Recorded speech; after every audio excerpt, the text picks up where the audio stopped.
Today, we need to roll out the red carpet because I am sitting down with the king of social selling, Daniel Disney. Daniel needs no introduction, but for those of you who haven't heard of him, you're clearly not on LinkedIn. He is a speaker, trainer, and author of the best-selling books, The Ultimate LinkedIn Sales Guide, The Ultimate LinkedIn Messaging Guide, and 500 LinkedIn Content Ideas. It's safe to say that he knows what he's talking about when it comes to LinkedIn. He helps sales teams across the world get the maximum results from LinkedIn and social selling, and today he is here to give us a masterclass. If you're looking to boost engagement, get ideas for content, or learn the secrets on how to actually create revenue from social media, then this is the episode for you. Hi guys, welcome to the next episode of Sales Unfiltered. Today I am joined by the king, the social king, Daniel Disney. Thank you so much for joining us today. Oh, Izzy, thank you for having me. I love podcasts, but to be in a studio and get to do it in person is just incredible. It's great. Did you intentionally put a crown on yourself, on your book, so that you could be called the king? Do you know what? Other people started referring to me as the king of social selling. It wasn't a sort of a self-proclaimed thing, but I ran with it because why not? Yeah. And you also have a jingle as part of your podcast. If you haven't listened to his podcast already, it is top tier. I feel very nervous to be sat around your presence because I don't have that jingle. So we need to get, who was it that was rapping on your podcast? So shout out to Ryan Scalera. So my podcast, the Social Selling Podcast, he did this amazing jingle rap, and there's like a full song version that goes on for I think about a couple of minutes, but he did such a great job. Honestly, it gets stuck in my head, which feels bad that I'm singing my own jingle, but he did such a great job, and yeah, it's a perfect part of the podcast. You're so humble. You sing your own jingle and you call yourself the king. Great, it's going to be a good episode. It's a good start, yeah, it's good. No, but you really are, and you have taken LinkedIn by storm. I know that you're really passionate about social selling, your personal brand. So today in this episode, we're going to be talking about how to drive revenue through social selling and through your brand. But I guess to give a little bit of context and to take people back for those that maybe haven't seen you and your content before, can you give a bit of an insight into how you really got started as being one of the top voices on LinkedIn? So I'm a salesperson. My entire working career has been in sales, and probably about 12 years ago, LinkedIn was just starting to boom in the sort of B2B space. And I was a sales leader at the time. Mm-hmm. But what I started to see was this platform where people were posting insightful information. My customers were starting to use it. And I started to see these opportunities to use it within sales, to connect, to research, to message, to give value. And so over the years, I just put so much energy into it, but started to see really great results. And after a few years of building my personal brand, of finding a voice, I guess, and building a personal brand and seeing the impact that made, warming up my prospects, building stronger relationships with customers. Mm-hmm. After starting to see some really great results, companies then started to come and say, oh, can you show us how to do the same? And, back then it was such a small thing. Like everything was just cold calling and emailing, and LinkedIn was looked at as this marketing tool. Yeah. So salespeople using it was kind of frowned upon, whereas now it's so great to see that companies really embrace it, sales teams really embrace it, and that journey has definitely been an interesting one. But I think what's helped me is my background in sales coming into this has helped me use it as a sales tool and not just a marketing tool. So not just trying to get the likes and the followers, and the engagement, but trying to get the likes and the followers and the engagement from the right people that turn into conversations that then turn into actual opportunities. And when we were speaking off camera, we were saying how important it is to showcase your personality, to make people laugh, make your content entertaining, but then also you've really got to drive that value. And I think that's where it's so important and great with your background, because you are able to talk about sales and hopefully add some value to people because you do know what you're talking about. Balancing act is really important. Yeah. I think a lot of people, the dopamine addiction of engagement can be really tempting to do just personal posts or humorous posts. But if you let the scales tip too much in that camp, it's hard to earn credibility and persuade people, especially in B2B C-level decision makers, to buy from you. So you have to balance it out by having credible posts and sharing knowledge and experience and your journey and results and proving that you are someone who's trustworthy in your industry. Do you, because you get high engagement, do you know the most engaged posts that you've ever had? I do. It was last year. Was it? So 2023, and it was a meme it was funny. It was about LinkedIn, and it was an Anchorman meme. And it got, I think it was 95,000 likes, which was about 3 million impressions. Oh my gosh. Which was just nuts. I think I didn't realize for a few days just how big it had grown, but the sort of traction and engagement and the conversion on it was just incredible. That's so annoying that you've probably spent so many hours creating so many creative bits of content, videos, like editing stuff, and then you do a meme of Anchorman. And it goes crazy. But again, to the balancing point, a lot of people might look at that and think, well, that's all I should share. But actually, it's weighing it out. So I might put a video that gives a lot of value, but only gets 100 likes or 50 likes. Yeah.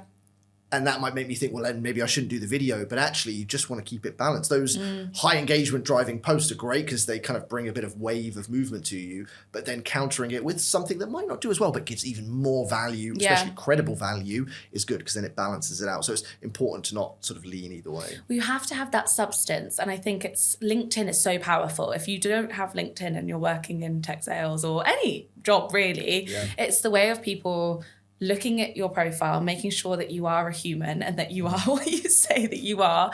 And if your whole feed is just filled with silly posts, then they might think, well, where's the substance? What's he actually bringing to the table? So yeah, it is important to have that balance. But do you see from those high engaged posts a great return in terms of conversations, things actually generated from those posts? Or do you see a greater response from those ones that maybe have less engagement but are more value adding? Generally, you get higher conversion from the ones that do generate lower, but the value is better. So video is a perfect example. Video content can often struggle, as in serious video content, not like video memes or video humor, but serious video content where I might be giving tips or strategies tends to get the lowest engagement, but tends to have the biggest ROI. That being said, if you can do high engagement driving posts that are relevant, so I've shared memes that had nothing to do with what I sell or what I was selling at the time, so I don't tend to get much back off it. But if I can do one that is relevant, then you can sometimes benefit from a slightly higher ROI. But I think it's the value and video where you can be there as a person and talk to people and talk through the camera so they see you, because trust is important. And in sales, people buy from people. So if you can show that you are a human being, and again, that you do know what you're talking about, you're passionate about what you're talking about, that tends to then convert into the better opportunities. Yeah, I really want to talk about what your process is, because obviously people are thinking, right, I need to post on LinkedIn because I have to, because it's something that is the done thing. But how can it actually generate something? And it takes time. My friends always laugh at me going, how do you actually do your job? The amount of things that you say in your posts and like the length and the thought that you put into them. And they could take like a good hour to plan. And so you're thinking, is that me wasting time that I could be prospecting an account or building an email campaign? So I do want to get into what your approach is once you've done that post. But I'd love to ask, do you think that people that are in tech sales that don't post, do you think that they can still be successful sellers? Or do you think that the balance of being a great salesperson and LinkedIn is the way to move forward? No, and I think that's been an angle I've always had over the years. Even in the early stages when people used to really hate on social selling and it was all about traditional, I've always been very open about cold calling is still super effective. Emailing is super effective. So yes, you could be incredibly successful in sales and not even touch LinkedIn, because you might be an absolute phone master. You might be really good at writing emails. You might be a networker or great at generating referrals. So no, you absolutely don't have to have LinkedIn.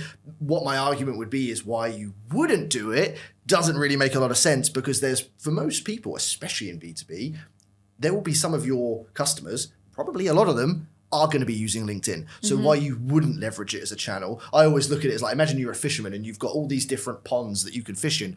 Why would you only fish in one to catch some fish when you could fish in all of them? So you've got your cold calling, your email. Salespeople should be using as many channels that their customers are using. So if your customers are using LinkedIn, then yes, you should absolutely be using it. And to your point earlier, it doesn't take a ton of time. Like you can put a bit of content out, send a few messages, add a few connections, and it not take more than 30 to 60 minutes. Yeah, I think people do just probably get really stressed thinking, oh God, it has to be perfect. I have to create the most amazing post and really put a lot of thought behind it. But it's like, just get started. So when we're talking about that post, you've uploaded it on LinkedIn. What is that? What are those steps that you're taking to engage with the people? Is it you're messaging them saying, thanks for liking my video? Did you find it helpful? Are you adding them to a cadence? How does that convert to revenue? So you've got two streams, inbound and outbound. So Hopefully, as you've built a personal brand and you're sharing content consistently, you'll start to get inbound leads from your content, and that will be dealt with in a similar way that you would like marketing. You're getting inbound leads and you message them and so on and so forth. But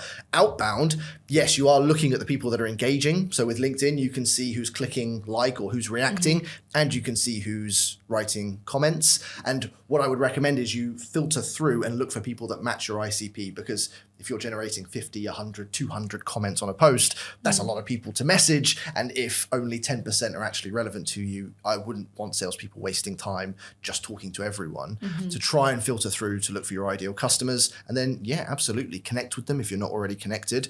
And it's one of the most perfect conversation starters. Hey, Izzy, thanks for liking my post today. You're almost guaranteed to get a response. And again, you can have that warm conversation that you can navigate into. Actually, I was just looking at your LinkedIn profile, didn't realize you were leader in this position. We actually have a solution for you, but you navigate that conversation in a more organic way instead of just jumping straight in with a sales pitch. When we talk, I've spoken to sales leaders on this about how to be an effective seller, and they always say add value. That is the most important thing. Like if you ask for something from someone, they're not going to give it to you. And if you add value though, and you say, hey, let me teach you something, then they're more likely to come back and go, actually, do you know what? That was a great point from Daniel. I learned a lot. Yeah. So I guess with that conversation, how are you continuing to add value when you say, thanks for liking my post, are you trying to give them more, or are you asking them specific questions about it? Because you also have to find that balance of not just being like, hey, thanks for being a fan, appreciate it. And like, how can you do something that seems really sincere and isn't just a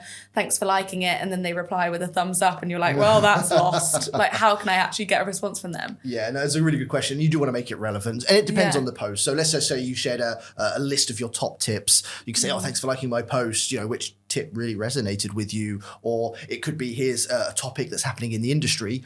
What are your thoughts on that topic? What are your experiences? So yeah, of course, have a good, strong, real, personable conversation. Or again, give value by looking at their profile. Thanks for liking my post. Just had a quick look at your profile. Didn't know you worked at this company. I worked there as well. It's like connecting the dots. You're looking for anything that connects the dots in a way like you would in person, like we would if we were at a networking event and we're having a conversation. We're looking for things that either we have in common or things that we can agree on, or shared experiences. Again, LinkedIn's just a digital platform for that. And if that person that you're messaging is so rude and don't respond, I mean, how dare they? But unfortunately, that happens. Do you follow up? Do you keep, what does that look like? How many times are you pestering them, Daniel? So it depends on how good a customer they might look. So if they really look like they're my perfect customer and I really think I can help them, then I'm going to be quite persistent. But again, it's where you've got to play the game right. So if I've sent a written message and, thank you for liking my post, what are your thoughts, blah, blah, blah, they haven't replied, probably going to send them a voice note. And it'll be, hey, it's Dan here, really appreciate you liking my post. I'm going to say the similar thing, but I'm trying a different medium. And suddenly you have a much higher chance of getting a response, because a lot of people don't get many audio voice notes, probably more inclined to listen to it. Again, if that doesn't work, I'll try a video message. And again, I'll look at the camera and I'll talk to them directly. And if that doesn't work, then I'm going to go deeper and I'm going to look at their team. So if it's maybe the VP of sales at a company, maybe I'll look at the sales manager, or maybe I'll go to the SDR or the AE and I'll start conversations there. Again, there's so many different angles you can go down if you genuinely think they're going to be a good potential customer. I think qualifying and quality is important. I think it's great that you're trying different mediums instead of just like going, hey, just following up on this, like another message. It's like they didn't reply to the text. Although I'm still so shocked with how many people replied to me, because I love a voice note. To like my team's detriment, I send podcasts. I don't send, ironic that I do one, but I do not send quick voice notes. My team will actually send them back saying, if it's over a minute, I am not listening to it. Try again. So LinkedIn is good because it caps you at a minute. So I'm like, at the end, thank you so much. Okay, bye. Like get cut off.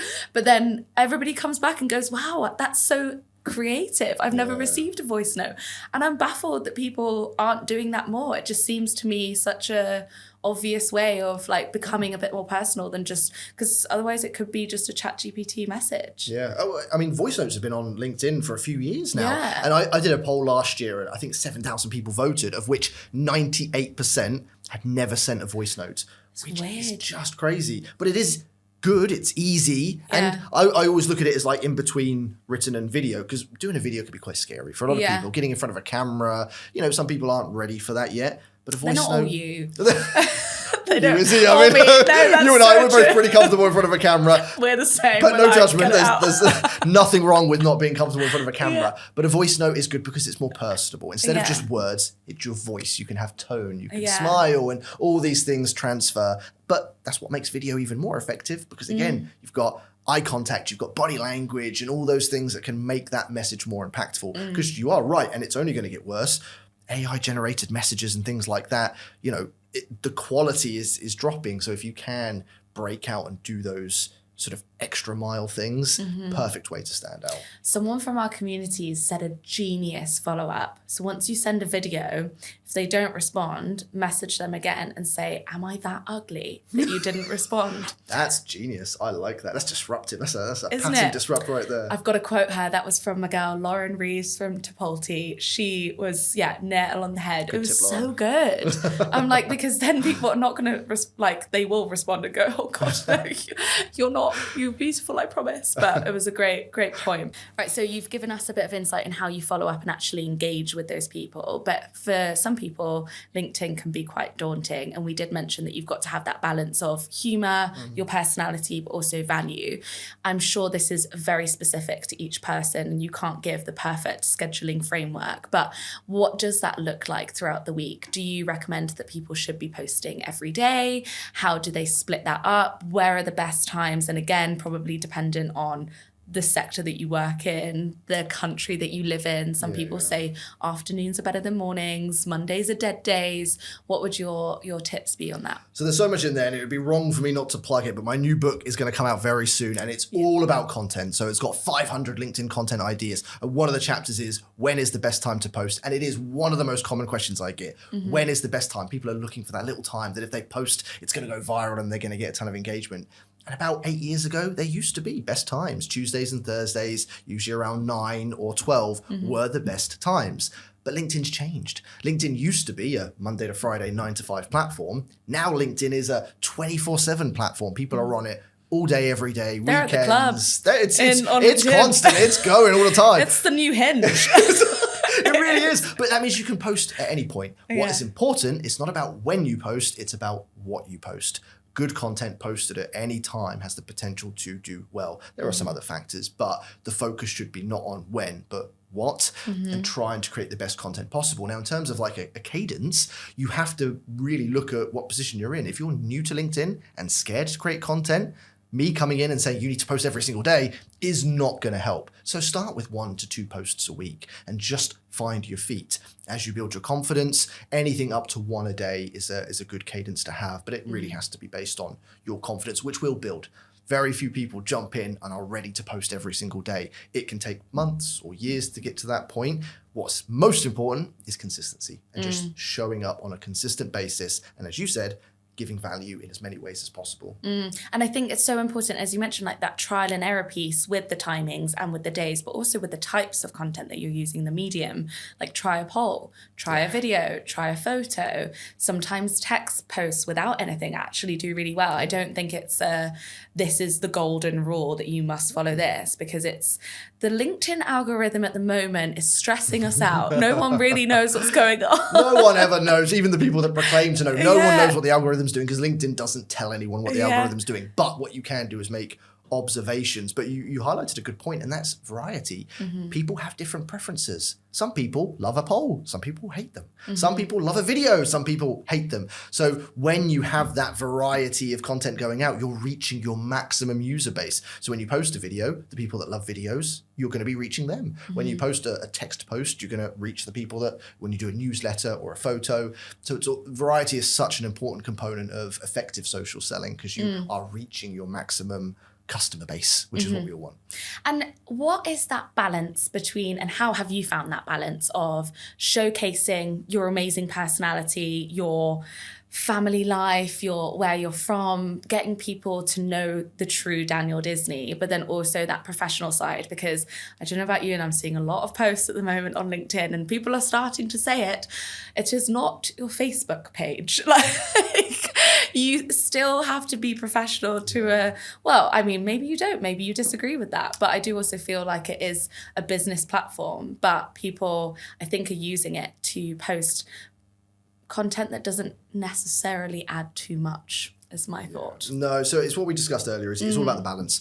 I always look at it as scales, and I think it has to be equal, personal and professional.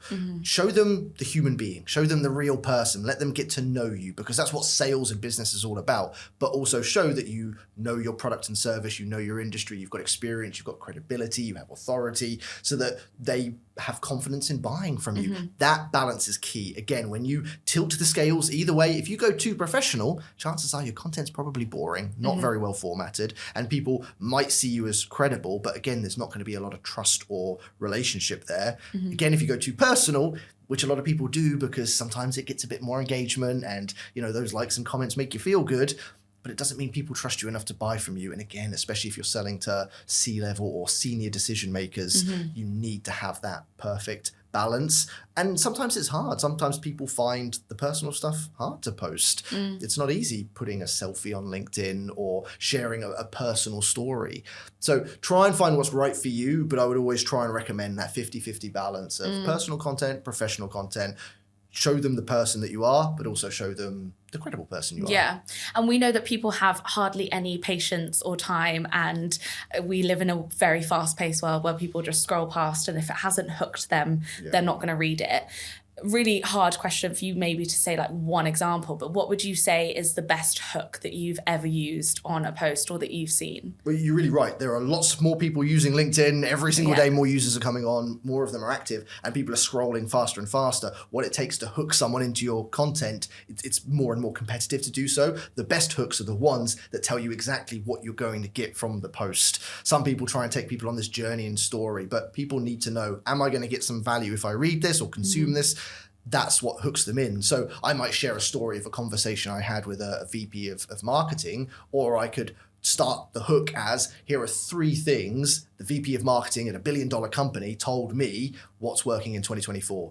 Instantly, whoever's reading it knows exactly what they're going to get. It's compelling to them. They know the value they're going to get from it. It's worth their time. So it's trying to tell them what they're going to get from it so that they can make the choice to look. Because if they don't think they're going to get, or if they're not sure about the value they're going to get, are they going to invest their time in consuming it? Which sounds bad because it might only be a few seconds, but we're also, strapped for attention. Have you done that post? Because I'd like to read it. Okay. I think I have at some point. If not, I'm going to do it. Yeah, you're like, that's a great idea. Yeah, maybe I should use that. You see that tomorrow.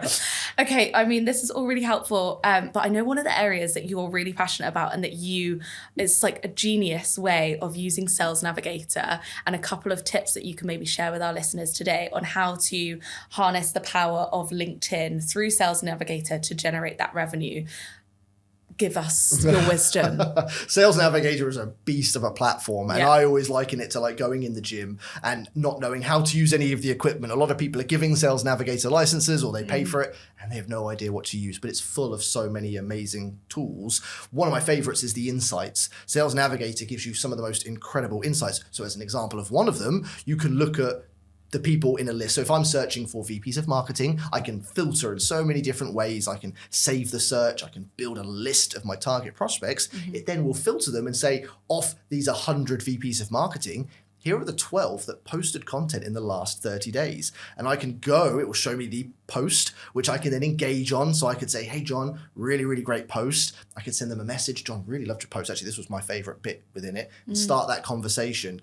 But Sales Navigator makes that so easy to keep a track of it. I can add notes in my Sales Navigator account as to, here's a link to the post that was really interesting. Here's my key observations from it. Here's what I've sent in a message. So all these things allow me to become a lot more efficient and effective. And then when I have a conversation, I can refer back to those notes. And that's just one of the insights. Another one of my favorite ones is, here's of these 100 VPs of marketing, here are the 5 that currently follow your company page. Wow. And it's like, oh, okay, so there is something here. Now, the big tip I give to salespeople when I talk about this is, do your homework first. Because if I've got 5 people that follow my page and I message all of them, oh, hey, Izzy, thank you for following our page. And you say, oh, actually, yeah, we bought from you a few years ago. We had a really bad experience. Didn't realize I was still following your page. So actually, you could probably do some research first. Maybe look in your CRM and see, oh, why would they be following our page? And again, talk to marketing. Maybe they've been on a webinar and you didn't know about it. Maybe they've downloaded an ebook before. So there's a lot of information that you might be able to get for why they're following your page that you can then go to them and say, Izzy, do you know what? I just noticed today that you follow our company page. And when I talked to our marketing department, I think you downloaded this ebook recently. Did you enjoy it? And it shows effort, it shows personalization. And again, Sales Navigator has given you that little insight that you can use to start better conversations instead of just spray and pray, spammy messages, which is what the majority of salespeople do. Going that extra little mile and using the insights and tools like Sales Navigator gives you such a competitive advantage. What's doing your own account-based marketing, basically, isn't it? It is. I think that's genius. I always forget to look at who's following the company pages because that gives you such gold. Why would they go out of their way to follow your company if they weren't slightly interested? Like the door's ajar, so figure out how we can swing it open. Yeah. Well, even if they had a bad experience, that's not a shut door either. No. Because if they have, and you find out why, you can then go back to them and say, oh, hey, Izzy, I saw you follow our company page. And actually, when we looked at it, I saw you had a bad experience a few years ago. We've changed a lot since then. We've got a whole new team, a whole new service. That person's been fired, so don't worry. That person's been fired. I would love the opportunity to see if we might be able to showcase that to you. And again, you'd be surprised how many people come back, even in those circumstances. So. Or even just asking for curiosity instead of trying to sell, just going, I'd love to hear your feedback. It was before my time. What happened? Would jump on a call. I'd love to see if there's anything that we could have done differently so that I can pass that on to the team, build that trust. Then it feels a little bit softer instead of going straight in and going, well, let's get you signed back up. And they feel valued and apprecited. And they're like, oh, they want to know my opinion? Wow. And you could even use it as, I wanted to go to your boss, but I thought that you were the person. Love that. Smart. Just like stroke people's ego. Yeah. I think that's, like you said, gives you a bit of an ego boost when people like your LinkedIn page, comments. Like people love to feel wanted in that sense of if you have something to ask them, they feel really, valued. It's a value exchange and it's such an easy thing. Like you say, liking and commenting on a prospect's post makes them feel good and it's so easy to do. And it's what everyone loves on LinkedIn and doing it in an authentic, genuine way. This isn't about being like the game playing salesperson. It's not like if you like and comment, they're going to speak to you. You still have to earn all those opportunities. That would be lovely. That would be lovely. But if you are genuine, then I think it's a lovely place. And LinkedIn can be so powerful if you go in there wanting to genuinely help people and have real conversations. Daniel, thank you so much for sharing your wisdom today. This is why he is the king. I have learnt so much, and I'm sure all of our listeners have as well. But as we finish every episode here on Sales Unfiltered, what is one, to get to know you a bit better, the real you, what is one challenge that you faced in your life or your career that's really shaped you to where you are today? Yeah, so very early on in my career, before I sort of set up what I do now and kind of went self-employed, I worked in corporate sales and corporate sales leadership for many years. And for the first 5 years of my youngest child's life, I was working most of it. And it was really hard. I missed so much, never really took or picked up from school, never got to spend significant amount of time. So when I was able to launch my own business, it was one of the things I really focused on, was trying to keep that balance right. And certainly while he was in junior school, I got to take him to school most days. Some days I got to pick him up. I got to go to like the parents' days, the parents' evenings, the sports days. Those became easier priorities to make. Whereas when you're in high growth companies, it's a lot more challenging to take all that time off. And I'll always regret the time I missed, but it's one of the biggest motivations I have now to create a model that builds that balance where, okay, sometimes I'm traveling or I'm, away for a period of time, but I make that time up. And that time I've got to spend with them over the last 6 years that I've been doing this now is worth more than anything that, I've been able to achieve. So such a big motivator. And I think it's a balance that a lot of people struggle with. But yeah, my kids will always be my biggest motivation. And I think it's a powerful one. Oh, I love that. There's more to life than work. But thank goodness you realised that. And now you're able to focus on that driving forward. How many kids do you have now? 2 boys. And they keep me busy. Lewis and Josh. So big shout out to them. Like I said, they're my biggest motivator. I think I shout them out in every book that I write. And it's a powerful motivator. And I love them to bits. Oh, they keep you going. Well, I can't wait to see what they do in their careers and if they follow their dad's footsteps. We'll see. Maybe they'll be sat here in a couple of years' time. I'll be interviewing them. That would be a funny but cool thing. That'd be great. I'll get the whole family, the Disney family. Thank you so much for listening to this episode of Sales Unfiltered. If you enjoyed this conversation, I would love for you to hit the subscribe button. And if you're feeling extra generous, leave us a quick review. See you next week.